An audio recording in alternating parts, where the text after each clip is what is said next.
welcome back to the channel. Today we're going to try to have a little fun. I've got the saw that we named originally Krusty put back together. I'd shown a few short clips where I had torn the saw down in hopes for more performance gains. This is not a work saw, not a firewood saw, although I can't say that it wouldn't hold up during that type of scenario. However, I have other saws that I would rather take out into the woods or into the bush, whatever you want to call it, and work with.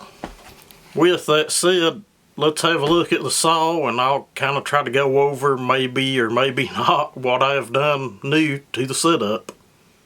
I don't know how really close I want to get to that chain. I've got a little bit of close-up footage of it already, but it's got my grind on it. It is just a work chain grind. I have a different bar and chain set up. I would typically run on this saw, but I can't really get to it right now. There's a big engine blocking the cabinet to where I keep those bars and chains. Anyway, I did put the original muffler back on the saw. Some of the last cutting videos I had with it, I had a different muffler with a pipe in it, but what we have is that is a 1-inch ID hole punched in the very front of that muffler and the deflector off of a 395 XP muffler tack welded into the saw. And I was not going for perfection on this paint job. I kind of just wanted it all close to one color, and we achieved that. I started out by shooting about 2 coats of truck bed liner coating on it, or rhino liner, whatever you may want to call it. I almost left it at that, kind of like the way it looked, and that stuff's very, very tough. I've already skinned some of this rattle cam paint, and you know what, the rhino liner's still there under it, but I was kind of going for an orange pilly look on it, and that's kind of what I wanted. But the color is it's called Real Orange in the Rust-Oleum lineup of paint, and no, it is not chemical resistant. If I get alcohol on it or fuel on it, it's going to eat it away. But once the weather warms back up, we're going to shoot some automotive universal clear coat over all of this. And if you think the saw kind of has a different hue to it, I guess you would call it, it is cleared with a color shift clear coat to give it just a little bit different of a look. Like I said, I wasn't going for shiny or flashy. Just wanted something kind of orange pilly looking, kind of rough looking, and kind of all one color. And the only other cosmetic thing we done, that's not really cosmetic, but she has an, let's see if I can get this right. I never can. I always butcher it. An operator presence lever, just so we can be safe. I've ran a lot of saws without them. A lot of your older vintage saws don't have it, but if you were in a scenario where you were in heavy brush or something, can definitely see the purpose in that little. And to the build itself, you will have to forgive me, I chose not to video any of the inside of that cylinder, not the fact that it's anything top secret. It's just I don't want somebody that's not real experienced with rotary tools to go in and butcher up their $200, $300, in some cases $400, $500, $600 top end, and I just don't want that evil put on me. And I'm not saying this to start drama at all, but we did do some work to the transfers themselves. I mean, the uppers and the lowers. The lowers on this had never been touched, and if you guys can just refer back to the Hog the Hell Out saw, see how well that thing performs. It got a lot of attention in the last video that I brought it out and shown it. I feel the transfers on the 365 are a bottleneck. You can agree with that or not. For a work saw, you can leave them the hell alone, a little unshrouding. It'll truck along just fine. However, I would say that that Hog the Hell Out saw is a damn fine work saw. If you're not familiar with that, I've done a series of videos where I ran a saw that basically had machine work, high compression, port timing corrections, a little bit of flow characteristic work, and I ran it against a saw that had no machine work and was just full tilt Hog the Hell Out, really hot numbers, and in the same piece of wood. It was like 8 or 10 seconds slower than the saw with just machine work and high compression. both 365 Just specials. go back through some of the videos on my channel from say 2 years ago this time, and you'll probably find them. I did alter the intake timing, I did alter the transfer timing, and I left the exhaust roof the hell alone. Just sitting about smack dab on 97 degrees open. I'd already gave that out, so I'm going to give that out again. And if you missed it, there's a short, about a minute long or so.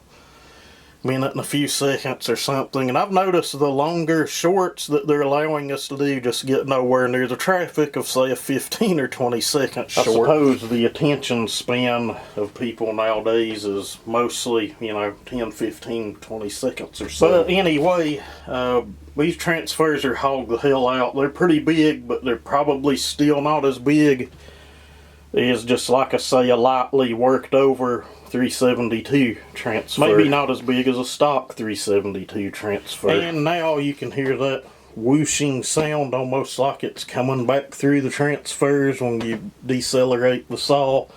You either know what I'm talking about or you don't. There may or may not be some bridge ports put into the cylinder. I didn't do any actual finger ports, or a boost port you may call it. But there may or may not be some bridges cut into it. I did change the angle slightly on the uppers. It was pretty steep before. I slightly flattened it out a little bit. And we increased the intake duration past 160 degrees of total open time. But anyway, hell with it. The numbers on it are 97, 120, and 81. Do what you will with those numbers, but I promise you, if you don't have over, say, at least 175 PSI, you're probably not going to like the saw. And you're not going to get there just by putting a pop-up in it. Although this saw does have a pop-up, a very mild pop-up.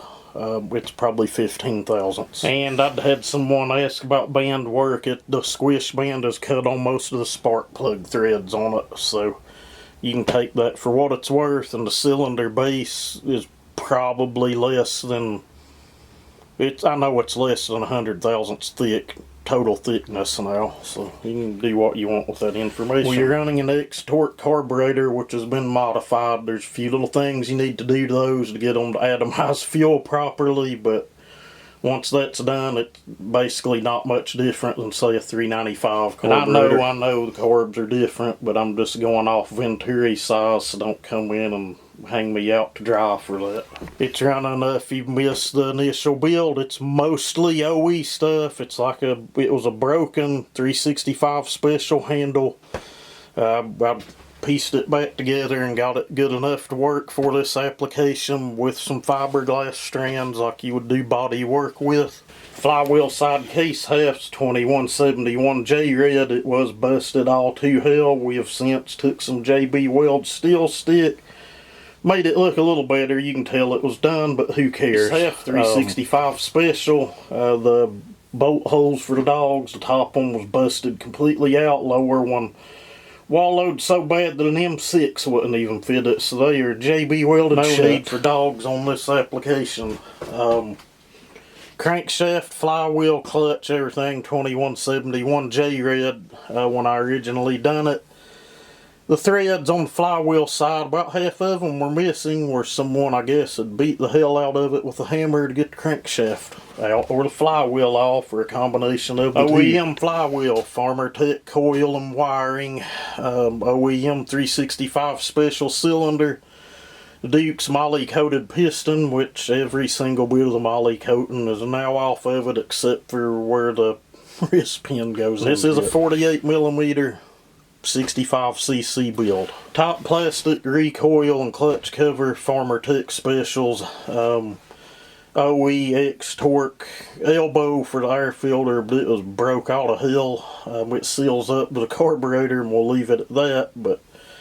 And the Farmer Tech air filter, which has already fell apart and I had to glue back together this morning. 27 cents a piece Farmer Tech bearings and whatever their seals cost and gasket. I swear I think that gasket costs more than the bearings and seals. That is no joke, and I've got them in saws that's been in them for several years and still truck along just fine. Anyway, enough of this boring nonsense. The piece of wood I've got out here is about gone. We might be able to get 2 cuts, maybe 3.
Well guys, we evidently hit something in what was left of that log on the second cut.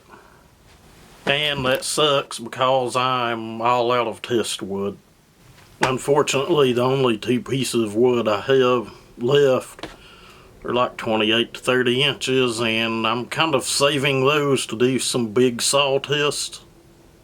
But with that said, that chain sucks anyway.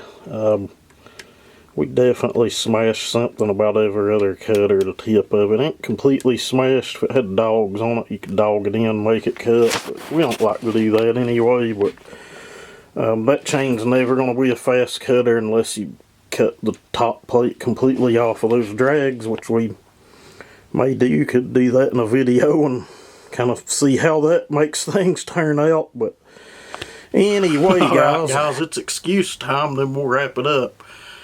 Chain sucks. We done covered that. First cut wasn't too bad. Don't know what we hit in the second cut, but definitely hit something.